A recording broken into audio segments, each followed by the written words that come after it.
Hello, homies, and a very warm welcome to Homeopathy Hangouts. Today, we get to hang out with the lovely Daniel Burge. Welcome to the show, Daniel. Thank you. You've got such a big smile. I'm like, right, trying to check if there's something stuck in my teeth.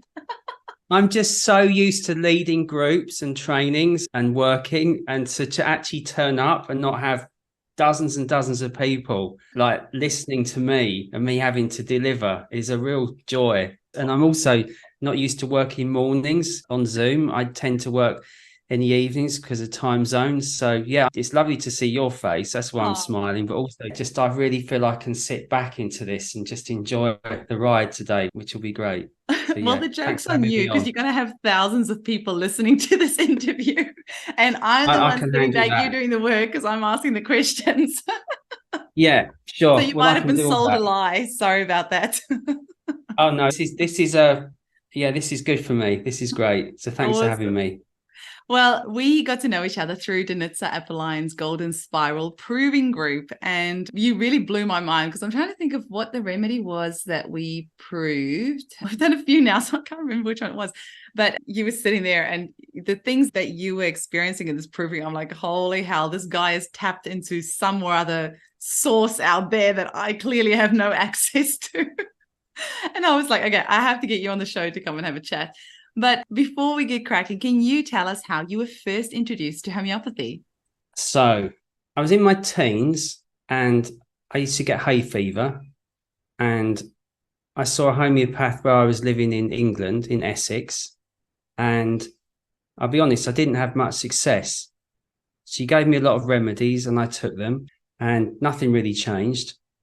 And that's how I felt about homeopathy. I was really committed to it working. I was really invested that this has to work. I'd read a bit about it, but really I went because I had some acute symptoms during the summer. So that was my introduction to homeopathy.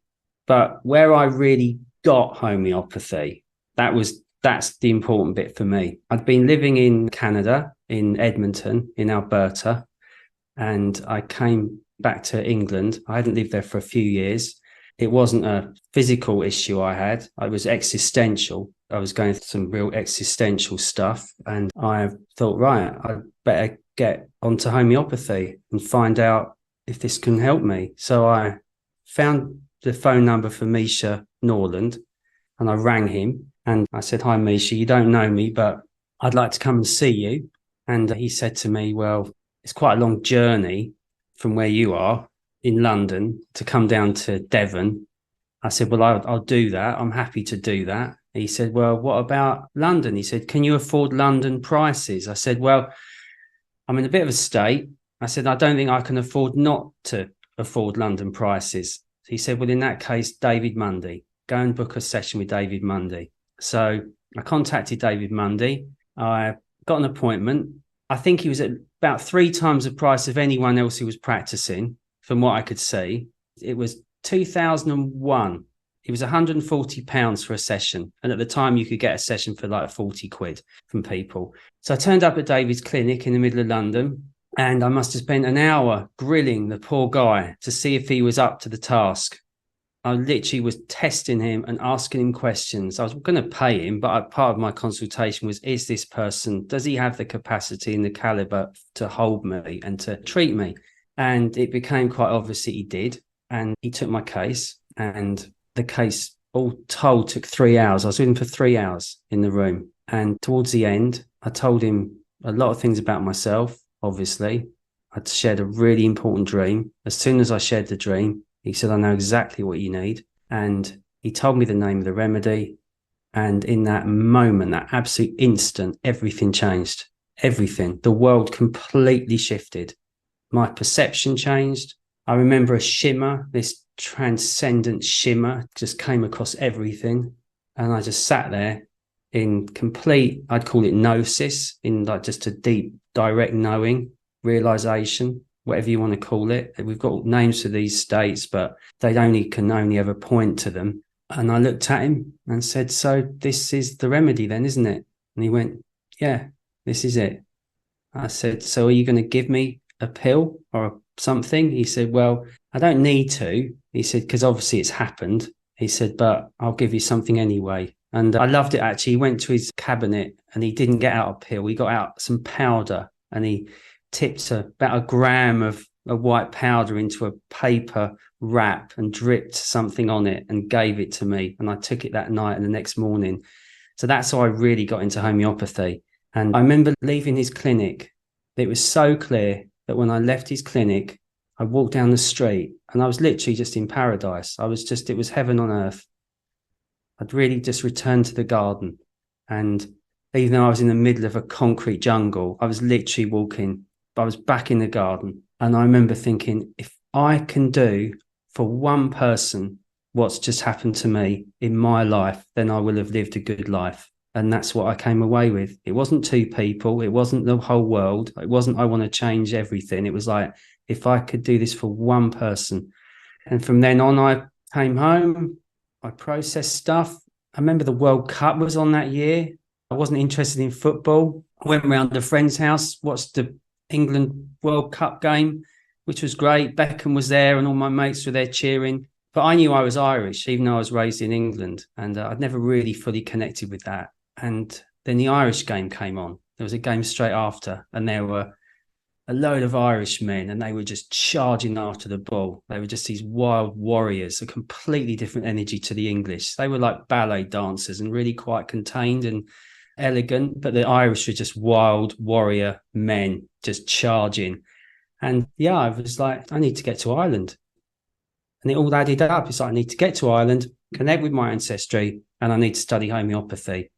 So I found someone called Nuala Ising, who was running the Burren School of Homeopathy, and I rang her up. She took the call. I said I wanted to study with her. She said that she wasn't available for the next few weeks and the college would be starting in September. She was off to Belarus because she used to treat people with radiation sickness with homeopathy.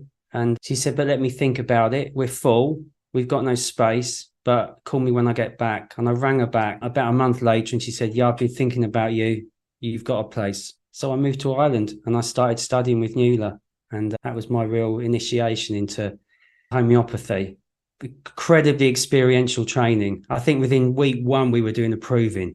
Wow. That we were proving immediately. And we proved a lot of remedies over time. Some of them were easier rides than others. Some of them were incredibly hard going, but we learned a lot. We really did. And I'd say what we did was we learned to think, at least some of us, we learned to think for ourselves. That's what she said she wanted. I want you to think for yourselves and decide, what do I think about something? So yeah, amazing woman. So none of my training was from English homeopaths, which a lot of people expect it would be because of my accent. But, you know, I have been trained by some since then, but yeah, it was Irish homeopathy. That's where I started off. David Mundy is a pretty spectacular person. So Misha's son, Luke, actually suggested that I have David on the show. And so I had the privilege of interviewing him a few episodes ago. Holy moly. That was really next level stuff. I wish I could have spent more time just listening to him. Well, I mean, feel free to bring anything about that to this podcast, because I know David and we really meet on a level. I'd say people talk about maybe Advaita Vedanta or non-duality. That's where we can meet each other without any effort at all. And that's basically what happened in that consultation room. You know, we both recognized what this is beyond the consensus conceptual overlay of the world. Like that just dissolves, and it can dissolve. For me, that's healing. This idea of the world, this construct we have, this constant crisis, it's not real, even though it feels very real. We've only got to put the news on and it feels really real. And yesterday I was quite consumed by it. I was looking on the news, and it can pull you in. It can pull everyone in. It's magnetic. It pulls us in and it can pull us under. It's like a perpetual cosmic riptide. And when you're on the beach and that current pulls us and it fills us with content. But it's possible when there's a real cure that is immediately just seen through. Even the sense of who we are, like this separate sense of self, can also be seen through. That's where me and David could talk for hours, I think. I bet. I would love to be a fly on that wall. Yeah, he's a great guy. What do you think got you to this point where, before we started recording, you were talking about this level of healing where a remedy is not even necessarily needed? But what I'm always interested in, maybe that's the homeopath in me, is the journey to how somebody got to where they are, like that level of thinking. Like, what was your journey to get to the point where, you're like, let's talk about how you don't even need a remedy, like how you can actually instantaneously heal. So my journey, what I can really see back to is the moment of my incarnation as a separate sense of self. And that happened to me when I was still in my mother's womb. She'd not given birth to me, and I was incarnated. There was suddenly a me. I was aware of me. And it wasn't ideal circumstances. It was a boundary rupture, I call it. The mother disconnects from the child. I mean, that can happen more often in infancy, in the early years. But for me, it happened whilst I was still in the womb. And I was immediately faced with the threat of annihilation because I was an infant, completely dependent, and there was no one anywhere. So that's where it comes from with me, a connection to before incarnation, before separation, a real connection with unicity, with just like boundless love. So my incarnation came absolutely just one moment after I was in that ocean of love, that cosmic love. And because I survived that, and yet I know where I came from, it's always been really clear to me that there is such a thing, even though it's not a thing, it's thingless, and it's available to us at any time. But rather than go try and get back to that through spiritual bypassing, which is incredibly common for people to do, I don't know if you know that term, but we try and go from where we are, try and get back to essence, get back to oneness. And we can do that through drugs, we can do that through all sorts of things. What I've learned is there's actually a journey, a process of being human, of moving, of reclaiming the nervous system, moving through the psyche, individuating out of oppression, becoming a sovereign human being, becoming autonomous, individuated, and in relationship to everything that's arising, and then move into essence again, and then back to the cosmos. That's the direction. It's so fascinating. I mean, this, like I said, this the journey of where somebody gets to where they are is the thing that fascinates me. Yeah.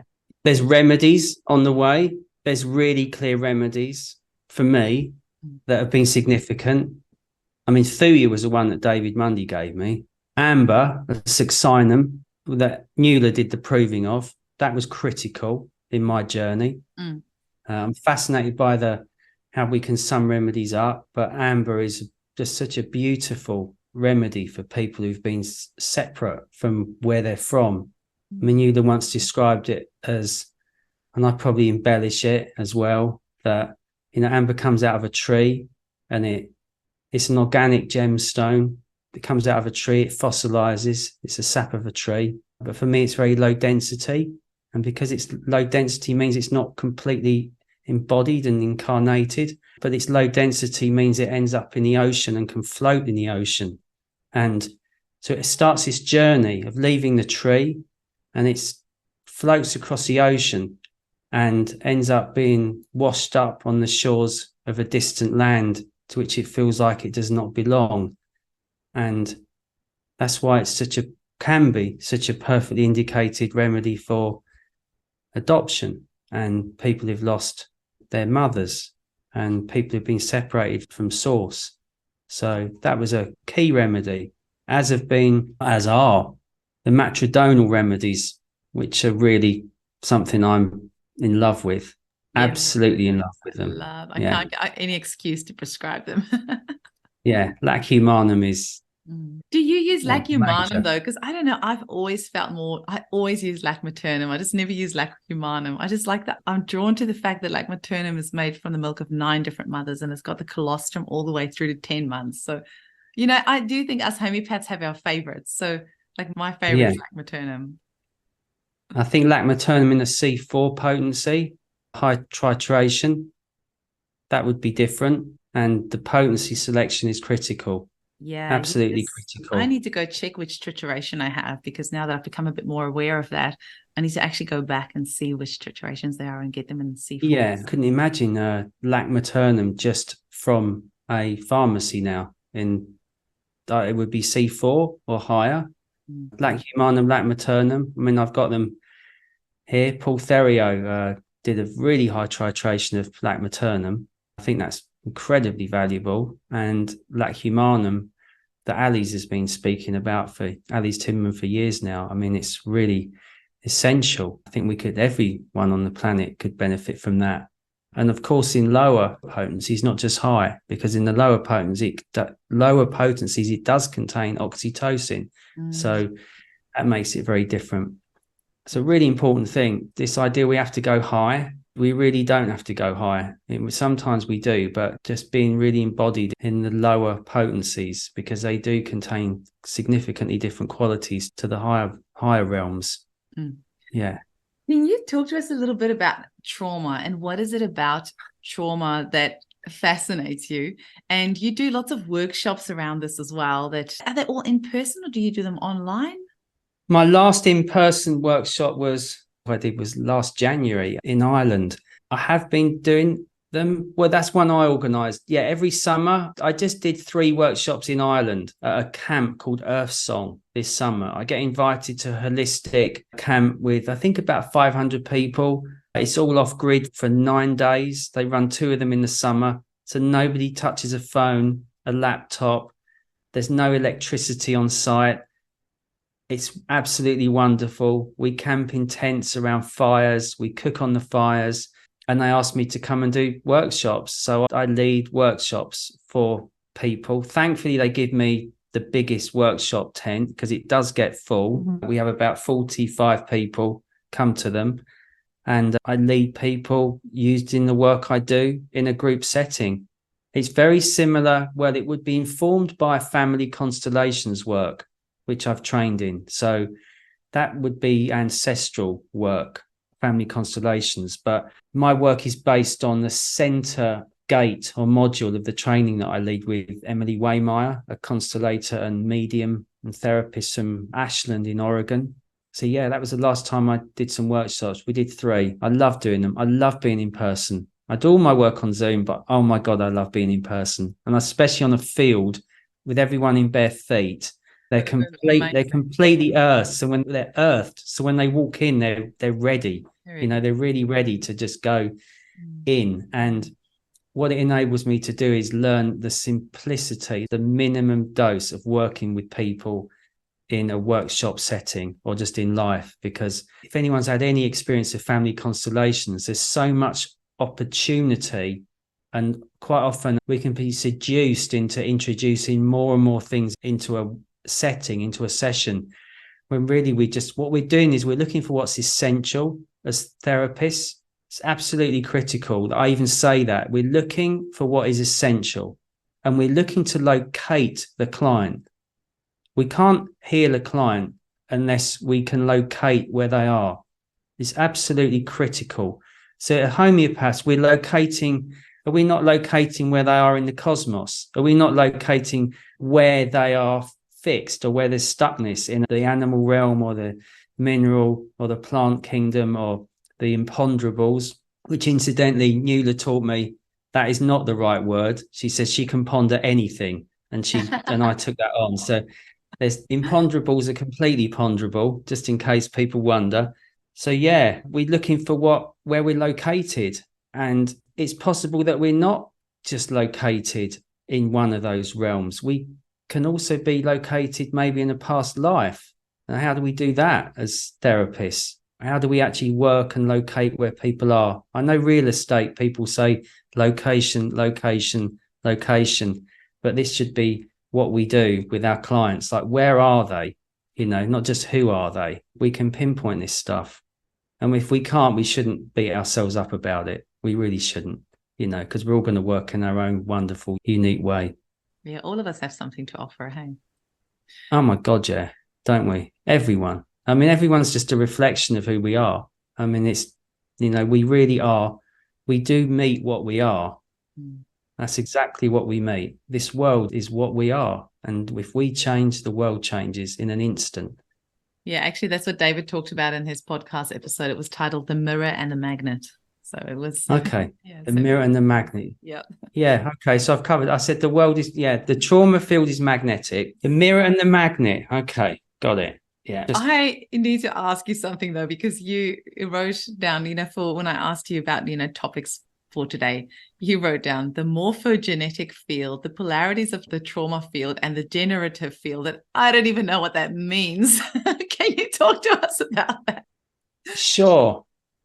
So in 2020, at the beginning of the pandemic, I connected with Emily Waymeyer, who I just mentioned. I saw that she was doing some new work in her field, and it totally mapped over work I'd been doing for many years. But what had happened is she downloaded, she's a medium. We joke about it. We just downloaded it. It's not just downloading, She got a map of the morphogenetic field, or a structure of the field. Rupert Sheldrake is a scientist from the UK who talks about this. It's an information field, and we can go into resonance with it. Family constellators use it. They talk about the knowing field. That's how they term it. A man called a psychiatrist, Albrecht Marr, coined the term the knowing field. But what happened with me and Emily, who I now work with, is we got this map, and it shows the layout of the field.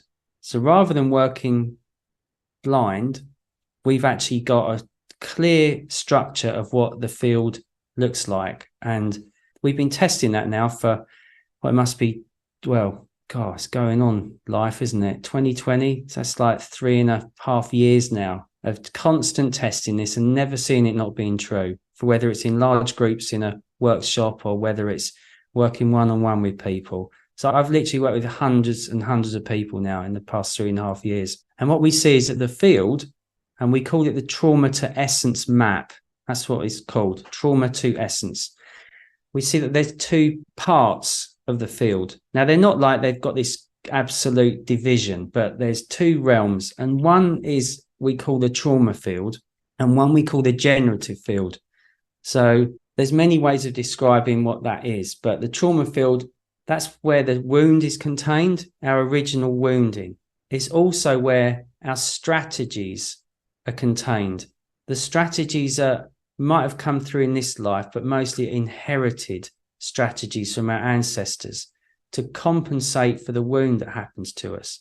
So they're in the trauma field. And that field is full of content. It's full of information. It never stops providing information and content to us. It's always, I'm almost say spewing. It will just literally just provide more information. But it's not like the generative field. The generative field is the polarity of the trauma field. And that's where things really, really change. And the generative field is where we are as sovereign human beings, where we're fully individuated and we're not isolated. We're individuated and we're in full relationship with all that is arising at any moment. Also in the generative field is our essence, our core essence. So that's where we are realized as multidimensional, celestial, angelic beings. That's another aspect of the generative field. So there's the trauma field, which is core wound, core strategy, and there's the generative field, which is core self and core essence.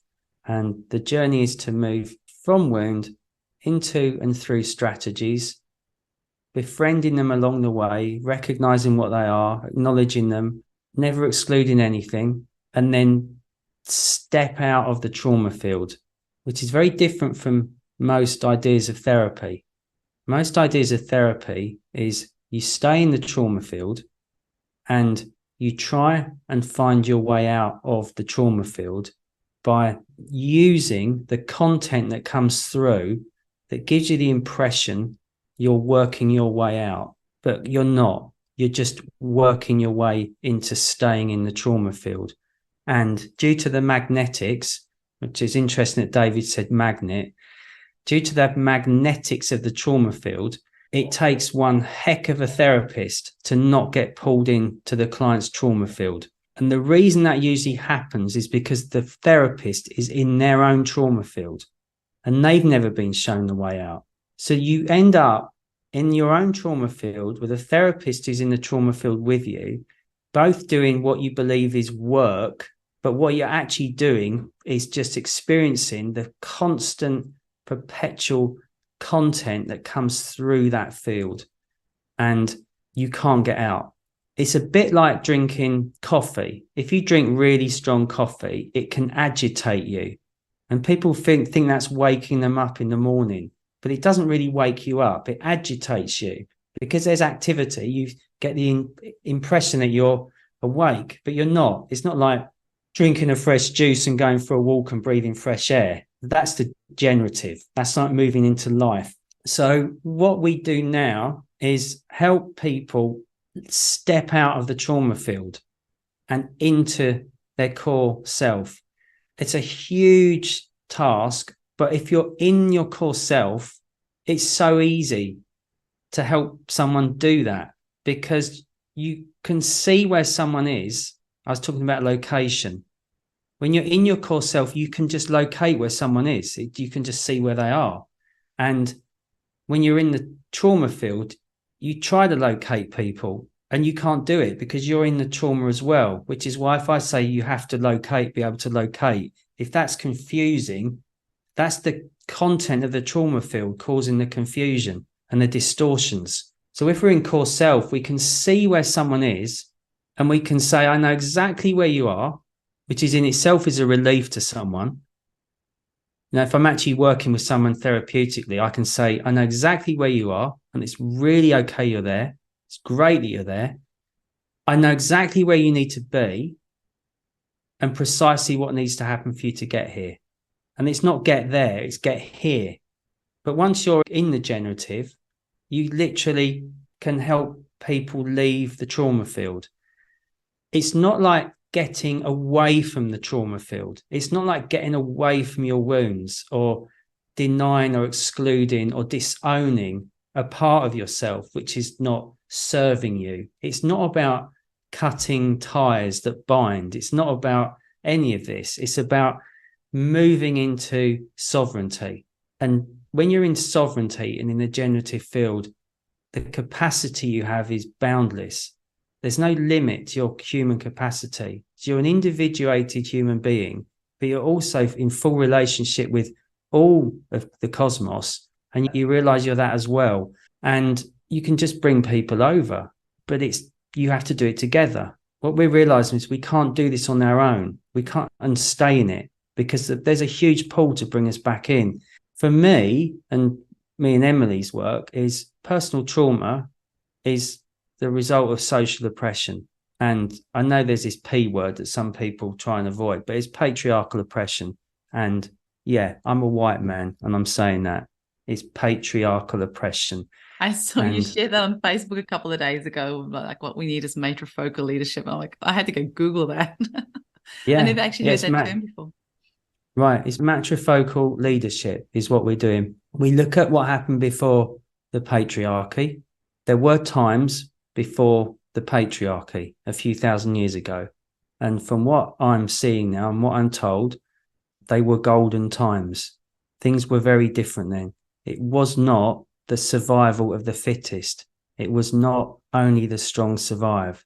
It appears that that's how history has been written, to make us feel that life is always a struggle and always will be. But from what I can tell, it wasn't like that. So you could say that was matriarchal, but I don't know because I wasn't there. But it's possible there were still hierarchies. But matrifocal is mother-oriented society, life, and without hierarchy. And everyone becomes a leader. Everyone is a leader. And we don't know what this really looks like because it's new, but we're building a community. I don't mean like a physical community, but we don't train people Yeah, we don't train people to become brilliant and then go off and find their way in the world. We're training people to be brilliant and become leaders and become free, and then be able to free other people and have access to a community of other people who do this for the rest of their life. It's like our most foundational work is accessible to everyone who's an adult. It's to do with reclaiming the nervous system. It bypasses the need to have therapy sessions and pay for them, because everyone who trains becomes a somatic reclamation practitioner, and they can do the work and receive the work.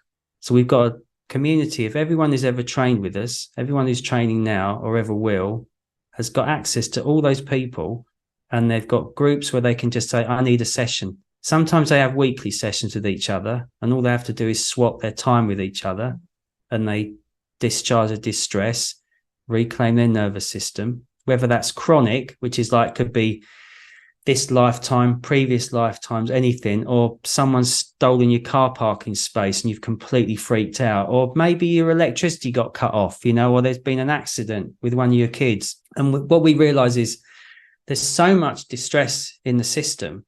When people know they've got access to one-on-one therapy, basically, it's no longer once a week. It's no longer once a month. It's extraordinary just how much people need at the beginning until they really reclaim who they are, because this gives them their voice back. Wounding takes your voice away. I can't say that I think of leading questions too much in a consultation, but I have learned that if I'm sitting usually in front of a woman, if I want to help a woman discharge distress, I might ask her, at what point in your life did you have your voice taken away from you? And there's usually a reflex there. There's usually something, because sadly, I find that as men, we haven't had that happen as much, but women's voices get suppressed out of them. But yeah, we bring that back. We give voice to the wound. It's really beautiful. And lifelong community of practitioners. As long as you live, you've got access to all these people. I do it every week. It's the most brilliant way to work. But we are really super important. And that's part of the trauma field. That helps us become free of that. And also, if you're suffering, you go back into your wounds, you go back into your strategies, and it's wonderful. But what happens, you don't get lost to them. You're completely in contact with who you are. And then you can go and have a relationship with your wound without disappearing into it. And that's where we wouldn't have art without wound. Like, we need that. And it becomes people report back kind of collectively, it's like a really fertile, like humus in the ground, like the soil. That's the experience of the realm of the wound. It is the earth. It's really quite wonderful. It's where our empathy comes from as well. Hey, like if we never had any wounds, we just never, we'd have any empathy. Like I think so much it comes from the fact that, say more about that. Yeah, you.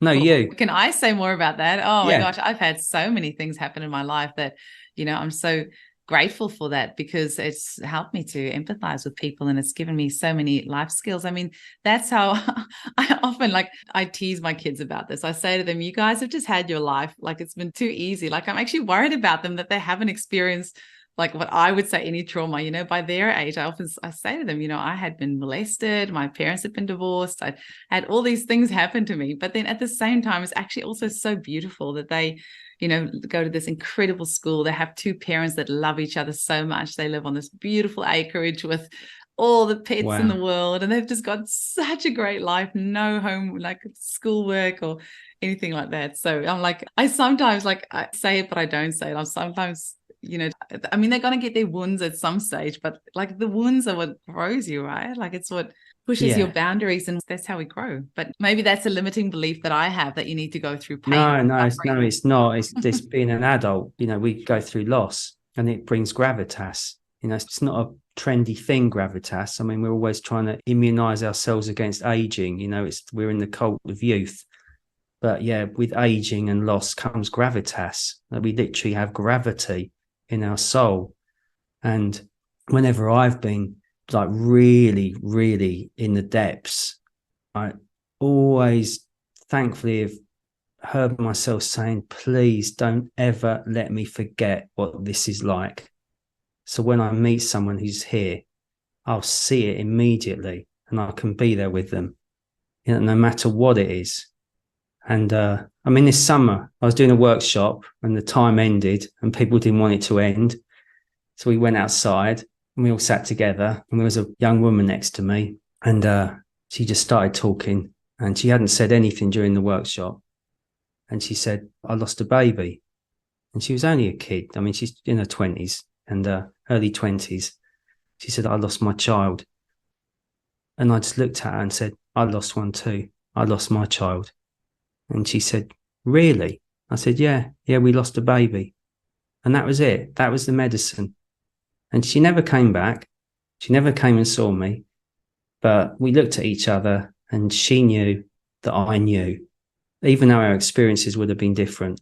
And if I'd never lost a baby, I would never have been able to say, I lost a baby as well.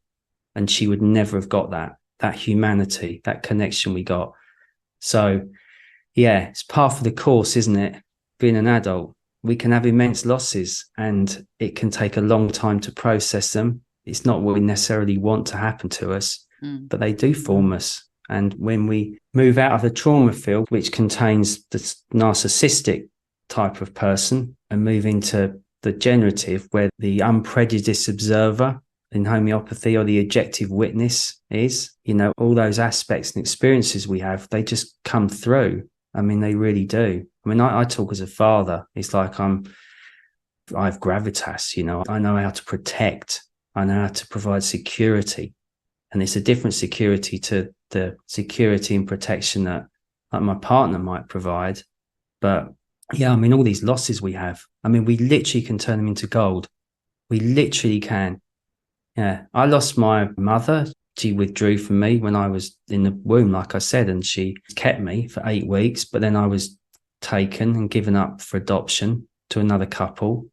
And yeah, wonderful people, but the damage was done. It's really important. Adoption is this bizarre word that happens after the fact, but I've really come through that, and not just come through it. It's almost astonishing. I've got 4 ancestral lines. I've embodied 4 ancestral lines in me. And yeah, we do get wounded, but oh my God, we can become completely free, absolutely liberated. And yeah, I'm doubtless about that. Whatever happens to us, are the perfect circumstances to become completely free in this lifetime. You know, I don't see that not true for anyone. There's got to be a willingness, though. You do need that willingness to move. Movement is what's key. You know, movement is health and being stuck is sickness. But yeah, we all go through them. Our kids are going to get it. That's the thing as well. You know, as parents, we know they're going to have their own wounds, their own traumas. And we just need to be there when they have them. That's all we need to be able to do. Yeah. So this is my own, my own interest that I just want to check. So this somatic reclamation, do you do this as an online course? And then is what you're saying that people can then, after they've done this course, go and join this network that you've created, and then they can go and have free sessions with each other. I think you mentioned in our little WhatsApp proving group that you have all sorts of therapists. So it's not just homeopaths, it's all sorts of therapists and people from all sorts of walks of life that can do this somatic reclamation training. I just want to make sure I understand it correctly for my pure selfish interest, because I would love to do the course myself. So I'm just trying to find out how do we go about this. Okay. I'll tell you what it is. We run, Emily and me lead a training together. She created the bulk of the course content. She's just extraordinary what she creates. She asked me to join her last November. Would I co-lead? And I said yes. We've also got 2 other teachers for the practice groups, because a lot of it is live. And we've now got 4 student teachers from our current training who are going to come in and support the one that opens up soon. But somatic reclamation is the first foundational gate of a 2-year training in VAST, which is visual somatic therapies. And the way I've created it this time is that SR, somatic reclamation, is a standalone, I think it's about 14 weeks, a training that you can do, and you do learn how to work with other people And also on your own, you can do it on your own once you've learned how to do it. You can do it with a flower. You can do it with a tree. It's a way of discharging distress from your nervous system and reclaiming it. And what does that feel like? It feels like peace. It feels like peace. It feels like the crisis is over. You know, for me, the war was over during that, learning how to do SR. 14 weeks long. Anyone can apply to do it. We do need to read about you. But yes, psychologists, massage therapists, body workers, homeopaths, osteopaths, a head gardener in Ireland is doing it. I mean, the list goes on. Anyone can do it. And it's for life. I think it's the most fundamental thing we should learn as human beings. But it also is a foundation to carry on and do the rest of the vast training. And that is a clearly mapped pathway to freedom, from wound, through parts, through psyche, sovereignty, the individuation out of patriarchal oppression. I'll name it as that. We individuate out of patriarchal oppression. And that's why we stick together, because the patriarchy is geared up to not keep us free. It's geared up to pull us back in. But in a community, we stay out and we learn naturally how to do that. And then moving into transcendent realms, the celestial, angelic. And then if you want to do non-duality and Advaita Vedanta, the Black Madonna, the Void, that's in gate 5. Wow. But one thing I will say about gate 4 is we work with medium illness, and sounds a bit odd as a term to a lot of people, but anyone listening to this podcast is going to be empathic. We're all empaths, and we're all aware of, we're just naturally in a way of being that isn't about the physical world. You know, we know what resonance is. We're in it all the time, but it also can be a lot to handle. So we really work with that with people so they don't get sick, because we can get sick when we're open, when we're really open. So we make sure people, you know, deal with that and don't get sick. So we have a whole part of one gate on it. But to go back to what you said, SR is a standalone course. You can do that. You get access to the community for life. All you have to do is exchange your time with other facilitators. You can go on and do VAST afterwards. I'd highly recommend it. I know we've really connected with something hugely relevant to the times that we're in. It's not an accident this work all came through at the beginning of the pandemic. And we're already, me and Emily, we're already designing it as a legacy, like beyond our lifetimes. It's not about us. It's about how to bring this to people and how to make it sustainable. And thankfully, we've got the most wonderful people who are doing our training from all around the world. I mean, I turn on Zoom, Australia, the Philippines, the Middle East, USA, Europe. I mean, it's a really international group of people, and that says a lot. It says a huge amount to me that people want to do this work with us, and it's lovely to lead it. I can go into the nuts and bolts of doing it if you want. Yeah, I don't know if this is the time. Yeah, we can finish up with that. Yeah, tell us about the nuts and Yes. bolts, and then also tell us where we can book. November the 6th, it would go out, yeah? So what has just happened is the VAST Essentials, which is a free mini immersion into the entire VAST methodology. We ran that from the 21st to the 28th of October. We do have recordings of it that are available. So you can contact me and I can get you in an email sequence to actually view those, because they are recorded. But the training starts on November the 11th. So it's 2 years. We go through the visual and somatic therapies methodology, which is vast, with 5 gates, plenty of time for practice and integration. And the first gate, again, November the 11th, 14 weeks, standalone, reclaiming your nervous system. That's the foundation for, as we see it, all therapies and for life. You can use it with clients. You can use it personally with your family, your friends, and your community. The first gate, the usual price of that is $2,500, but I can give you a code. We can do something that you can get that for anyone who's listening to this can get. I'll do that for 50% off. if you would like to join us. So it'll be $1,250. Wow. And if you're really stuck on that, we can offer you a payment plan just to help people through the gate and in. So you haven't got much time, but we'll have to work this out. But yeah, 50% concession I can offer on that. So it's under $100 a week. And on completion of it, you'll receive a somatic reclamation seal of completion from us. And from there, you're eligible to join us for the entire VAST methodology, or you can stop right there. But if you carry on, we'll train you in somatic mapping, trauma to essence constellations. There's a full family and systemic constellations training in our work. Between me and Emily, we've got over 40 years experience as constellation facilitators. And then on to essence, revelation, and absorption. So it's a mapped out journey to freedom. That's my spiel. That sounds absolutely amazing. And it's so great. So, I mean, today will be the 6th of November when this is going out. And it'll be, did you say the 11th of November? The 11th of November. 11/11, I like that. Yeah, I don't know how easy it is to convey ways of contacting me, but if you want, maybe just give my website. Show notes, but also give us just danielburge.com. So DANIELBUR. Danielburge.com. There's actually a tab under appointments where you can book a call with me. So if you need to book a free call, book in. I'll call you. If I've got some slots available, I'll call you wherever you are in the world. Okay. So I'll do that, but that's depending on what's left. And the website is www.vastmethodology.com. I see here on your danielburge.com website, you've got a VAST training free discovery call. Yeah, exactly. Okay. Between the two, between danielburge.com and vastmethodology.com, everything comes to me. Oh, amazing. I've just hopped on the VAST methodology website. That's great.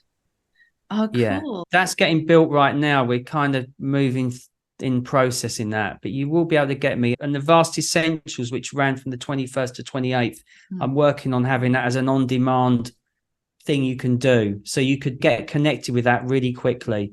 But yeah, contact me. I do reply to emails. I do have a support team. So we will get back to you. You can reach out if you just say, I want to do it, or I think I want to do it, but I need some more info. But we'll get you in. We can get you through the gate. And I guess the best way of leaving is that building a secure frame is what we do in this work. It's giving people a visceral sense of safety. The safety that we did have or should have had when we were with our mothers, in our mother's arms, being looked upon her with her loving eyes. And that's where we get back to with this work. It's really incremental, permanent changes we look for, just like Hahnemann, rapid, gentle, and effective. And we look for rapid, we look for gentle, and effective means permanent change that doesn't go in reverse. And we just look for like 1 or 2% each session. You haven't got to transform everything in one go, because for your nervous system to hear that, it can breathe and relax, because it doesn't want to hear that an interaction with a therapist or a workshop is going to put the nervous system under pressure to completely have a paradigm shift. We used to think that, but we're over that now as human beings. And when we're in community, we can have the connections ongoing to keep those small changes happen, which to me is towards fully embodied enlightenment. There's no point in saying it any other way. For me, it's other than that, what's the point? Why are we here? It's to be fully realized human beings on this planet, back in the garden, walking in paradise together. And as far as me and Emily see it, we've got a way in which that can happen. I'm sure there's not going to be one single person listening to this that is not completely resonating with what you have just said, because I think all of us are longing to return to that. And I love that idea of the incremental changing. It makes so much more sense. Rapid permanence, doesn't it? You got that little step to build on, and then the next little step, and then the next little step. Just one after another, another. One baby step after the next. I like that. Yeah. I mean, most of my clients are therapists. I mean, they're from homeopath therapists. I've got non-duality teachers see me. They're clients of mine. I know what they teach, but I also know they've got their stuff. Whatever they're telling you, they've got their stuff. And we work with the stuff. Even if someone's enlightened, they've still got a nervous system. It still gets loaded up. So yeah, we just worked on small changes that are permanent. No pressure. Yeah. Thank you so much for sharing this, Daniel. I really appreciate it. I really hope you come and join us at our conference in Bali in September 2024. I see you've got one in Himalayas in 2025, but I've put that out there. Yeah, it's quite a leap. It brings together everything. The medicine that I sell, and I told you about the Ayurvedic medicine, Shilajit, my experience as a Himalayan adventurer, that comes through. But yeah, that really is that's a big possibility, working on a retreat on the borders of Tibet and Nepal in an incredibly remote region. But yeah, just put that one in as well. Okay, let's not get started because that's going to be a whole other episode. Great. And you've got to drive home. Brilliant. Thank you so much, Daniel. It was really lovely to chat with you. And I look forward to hopefully doing lots more provings with you. Oh, it'd be lovely. Lovely. I look forward to it, Eugenie. That would be really great. Thanks for having me on. All the best. Bye.